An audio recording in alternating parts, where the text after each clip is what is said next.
В своих предыдущих роликах о известных драгоценных камнях я несколько раз упоминал корону Британской империи, которая является носителем лучших представителей этих камней. И неудивительно, так как все мы понимаем, что одна из самых известных и богатых монархий мира, доживших до наших дней, обладает не только богатой историей, но также обширной и уникальной сокровищницей, собранной на протяжении многих столетий.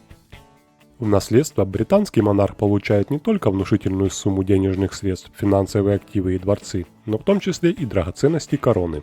Драгоценности короны – это самые ценные сокровища страны, в том числе священные коронационные регалии, используемые на коронациях новых монархов. Они бесценны, поскольку имеют неисчислимую культурную, историческую и символическую ценность. Все они охраняются в лондонском Тауэре с 1660-х годов и с тех пор привлекают миллионы посетителей в это место.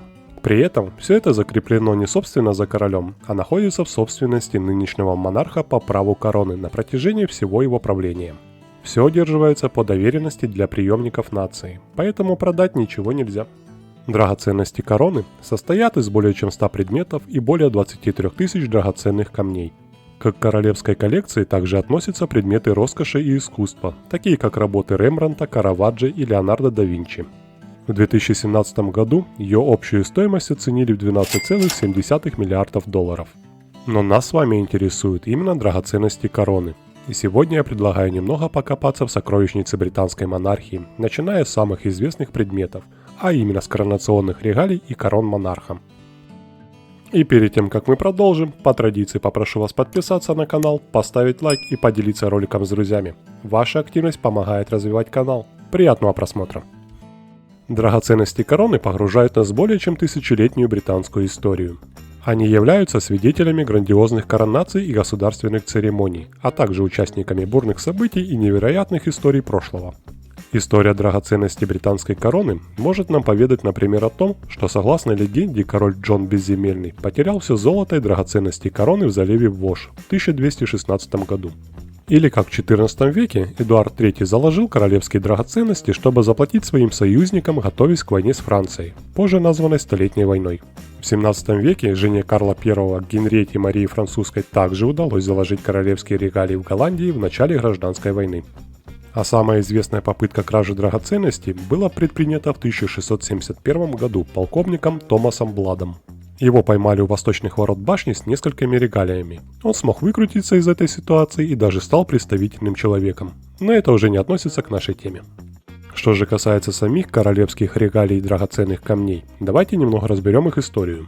Эдуард Исповедник, предпоследний англосаксонский король Англии и последний представитель Уэссексской династии на английском престоле, годы правления которого от 1042 до 1066 года.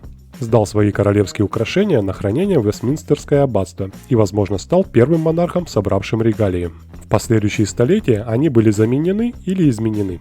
В течение многих столетий, вплоть до 1649 года, коронационные регалии хранились именно в Вестминстерском аббатстве.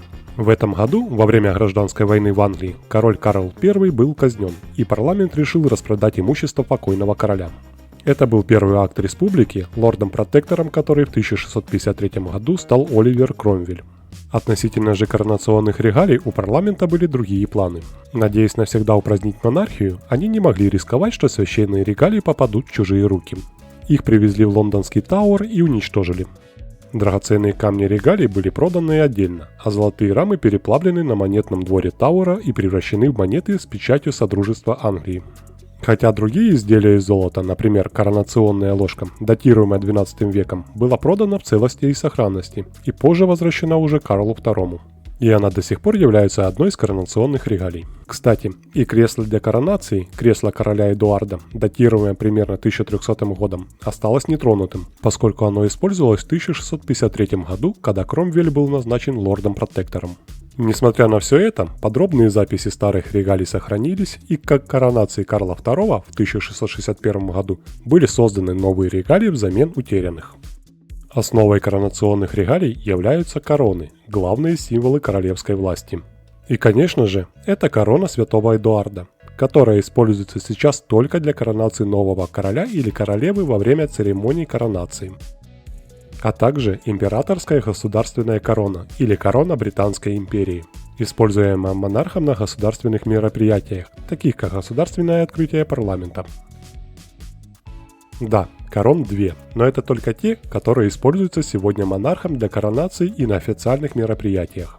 А так их больше, например, короны для принцев и королев-консортов. И короны королев-консортов также заслуживают отдельного внимания.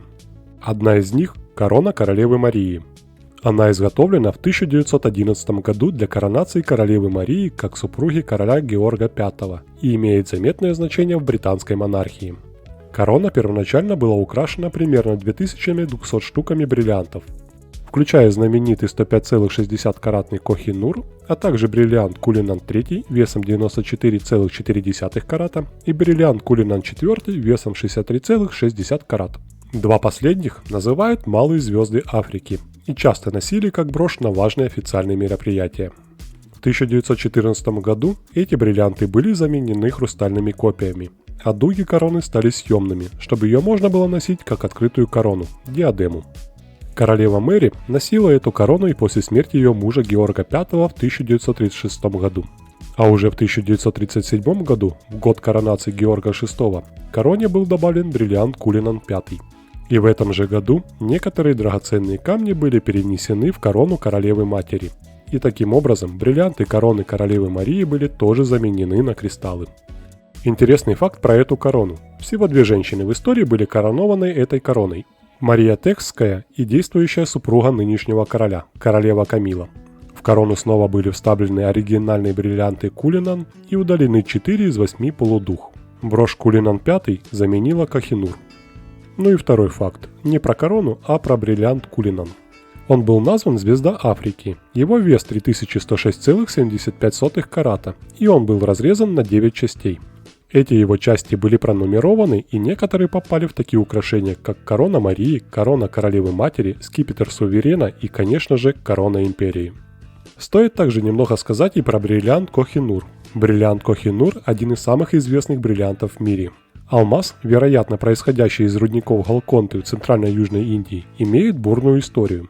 Символ завоеваний, Кохи-Нур имел многих предыдущих владельцев, в том числе императоров великих монголов, шахов Ирана, эмиров Афганистана и сикхских махараджей.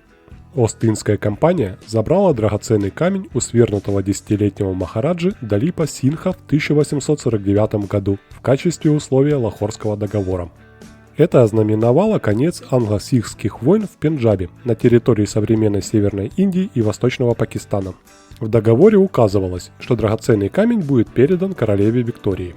Бриллиант Кохи-Нур весом 105,6 карата когда-то был намного больше, но в 1852 году его перерезали, чтобы улучшить его блеск и соответствовать современным европейским вкусам. Кохи-Нур теперь установлен в короне королевы Елизаветы, королевы матери. Это мать королевы Елизаветы II, если что. Кстати, в 1953 году Индия заявила свои права на бриллиант Кохи-Нур, самый крупный бриллиант в короне королевы матери, объясняя это тем, что якобы британцы незаконно вывезли его из Индии. Но англичане дали понять индийцам, что возвращать бриллиант не собираются. Вторая корона – корона королевы Елизаветы, королевы матери. Она была заказана в 1937 году для королевы Елизаветы, супруги короля Георга VI по случаю их коронации. Елизавета Ангела Маргарита Боус Лайон, мать королевы Елизаветы II и принцессы Маргарет. И корона также имеет большое значение в британской монархии. Полностью изготовлена из платины. Ее дизайн обеспечивает универсальность благодаря тем же съемным полудугам для различных стилей ношений, как и корона королевы Марии. Она украшена бриллиантами, 2465 штук по одним источникам и около 2800 штук по другим. Пересчитывать я не стал. Среди этих камней есть упомянутый уже мной знаменитый 105-каратный Кохи-Нур, а также 17-каратный бриллиант, подаренный султаном Османской империи королеве Виктории. Как я уже упоминал, многие камни для короны королевы Елизаветы были изъяты из короны королевы Марии. Корона была изготовлена одной из самых престижных ювелирных фирм, а дизайн короны схож с дизайном короны королевы Марии. У обоих корон полуарки съемные, что позволяет носить их как диадемы. Эту корону носили на важных королевских церемониях, а после смерти короля Георга VI королева-мать носила корону только без полуарок. В 2002 году, во время ее похорон, корона была установлена на гроб во время траурной процессии по улицам Лондона. И сейчас эта корона, как и другие, демонстрируется в сокровищнице британской короны в Тауэре. А теперь перейдем к самой важной и самой священной короне Англии – короне святого Эдуарда. Корона святого Эдуарда возлагается на голову монарха в момент коронации. Была изготовлена для коронации Карла II взамен средневековой короны, расплавленной в 1649 году после казни короля Карла I. Как предполагают, для ее изготовления использовали золото из венца святого Эдуарда Исповедника, английского монарха, который правил в XI веке. Считается, что в первой короне святого Эдуарда было не так уже много драгоценных камней. Однако в версии, изготовленной для Карла II, были и бриллианты, и другие драгоценные камни, которые, как говорят многие историки, были взяты на прокат у банкира и ювелира Роберта Виннера, получивших за них внушительную по тем временам сумму в 500 фунтов стерлингов. Форма короны традиционна для королевских регалий Англии. Венец, состоящий из чередующихся 4 крестов и 4 геральдических лилий. Выше крестов идут 4 полудуги, венчает которые шар с крестом. В центре бархатная шапка с горностаевой окантовкой. Как видите, передняя и обратная сторона короны практически идентичны. Самый простой способ отличить переднюю часть короны от обратной – это разные цвета драгоценных камней. Хотя различия не столь очевидны, чтобы полностью избежать путаницы. Корона изготовлена из цельного куска 22-каратного золота и содержит 444 драгоценных и полудрагоценных камней, включая 345 аквамаринов в огранке роза, 37 белых топазов, 27 турмалинов, 12 рубинов, 7 аметистов, 6 сапфиров, 2 циркона, 1 гранат, 1 шпинель и 1 карбункул. Староукраинское название красного граната, а также рубина, пиропа или алмандина красного цвета. И 5 оставшихся, вероятно, это бриллианты.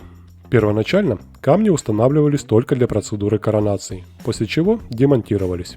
Однако в 1911 году драгоценные камни были установлены на постоянной основе. Вес короны большой – 2,23 кг, но ранее, больше 200 лет назад, ее вес составлял 2,6 кг. Из-за такого большого веса королева Виктория и Эдуард VII отказались быть коронованной короной святого Эдуарда и короновались более легкой короной Британской империи. Традиция использования короны святого Эдуарда была возрождена в 1911 году Георгом V и продолжается до сих пор. Хотя корона была изготовлена в 1661 году, Карл III стал всего лишь 7-м монархом, когда-либо ее носившим. И до сегодняшнего дня она используется только для самого момента коронации монарха. В остальное время она хранится в лондонском Тауэре.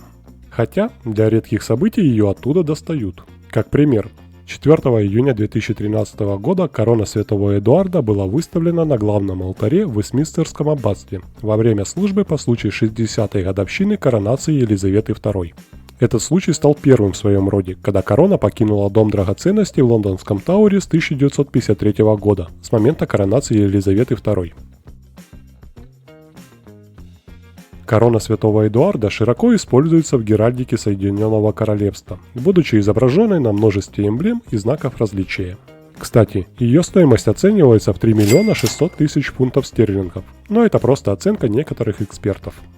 После того, как новоиспеченного монарха короновали с помощью короны святого Эдуарда, ему выдается другая корона – имперская государственная корона или корона Британской империи. Это корона, которую носит монарх, покидая Вестминстерское аббатство после коронации. Она также используется в других государственных мероприятиях, включая ежегодное государственное открытие парламента.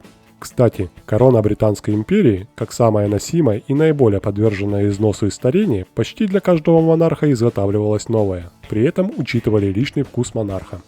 Термин «корона Британской империи» берет свое начало в 15 веке, когда английские монархи избрали рисунок короны, закрытой арками, чтобы продемонстрировать, что Англия не подчиняется никакой другой земной власти. Эта корона была изготовлена для коронации короля Георга VI в 1937 году, но похожа на корону, разработанную для королевы Виктории в 1838 году ювелирными мастерами того времени. Оригинал короны в свое время был серьезно поврежден, и с тех пор используется копия, в которую перенесли все драгоценные камни. А именно, 2868 бриллиантов в серебряных оправах, 17 сапфиров, 11 изумрудов, 269 жемчужин и 4 рубина. В короне находятся одни из самых известных драгоценностей коллекции.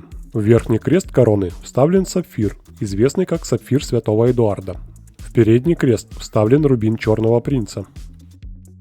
Ниже рубина, на фронтоне, установлен алмаз Кулинан II, вторая звезда Африки. В тыловую часть обода короны вставлен сапфир Стюартов. Также говорят, что сапфир святого Эдуарда, установленный в центре Верхнего Креста, носил в кольце сам святой Эдуард Исповедник, и который был обнаружен в его гробнице в 1163 году. Весит же корона намного меньше, чем корона святого Эдуарда, всего 1 кг 60 грамм. Поэтому и неудивительно, что некоторые монархи предпочли ее вместо тяжелой короны святого Эдуарда. Корона Британской империи не имеет точной стоимости. И хотя нет точной стоимости, из-за обширного списка бесценных, редких и уникальных драгоценных камней, эксперты и ювелиры оценивают ее стоимость в ошеломительные 3-5 миллиардов фунтов стерлингов. Хотя, как по мне, оценка таких вещей, как корона святого Эдуарда или имперская корона, пустая трата времени. Такие исторические вещи бесценны и дают миру не только красоту и великолепие, но и рассказывают нам про события прошлого. Это были 4 короны британской монархии. Все 4 принадлежат к драгоценностям короны. А 2 последних не только драгоценности короны, но и являются коронационными регалиями. У всех у них богатая история, много драгоценных камней, которые прошли большой исторический путь, чтобы стать украшением в той или иной короне. Про некоторые я уже упоминал в роликах про сапфир и рубин, а про некоторые стоит делать отдельные видео. Но кроме корон, к коронационным регалиям относятся и другие не менее интересные вещи, такие как государственный меч, символизирует королевскую власть, золотой жезл святого Эдуарда с стальным шипом, коронационная ложка, шпоры, браслеты из золота, армилс, сфера суверена, кольцо суверена, скипетры суверена, кольцо королевы-консорта и жезл королевы-консорта для королевы, жены короля. Но мы с вами лишь поверхностно коснулись этой огромной сокровищницы. Про каждую корону, про каждую регалию можно рассказать много интересных исторических данных. И про каждый камень, который был добавлен в них, тоже. Если вам интересно услышать про эти и другие уникальные драгоценные изделия как Британской империи, так и других государств и людей всего мира, дайте знать своим лайком и комментарием. А на сегодня все. Надеюсь, вам было интересно и познавательно. Не забывайте про подписку на канал и делитесь роликом с друзьями. Большое спасибо за просмотр. Увидимся в следующем видео. Всем пока.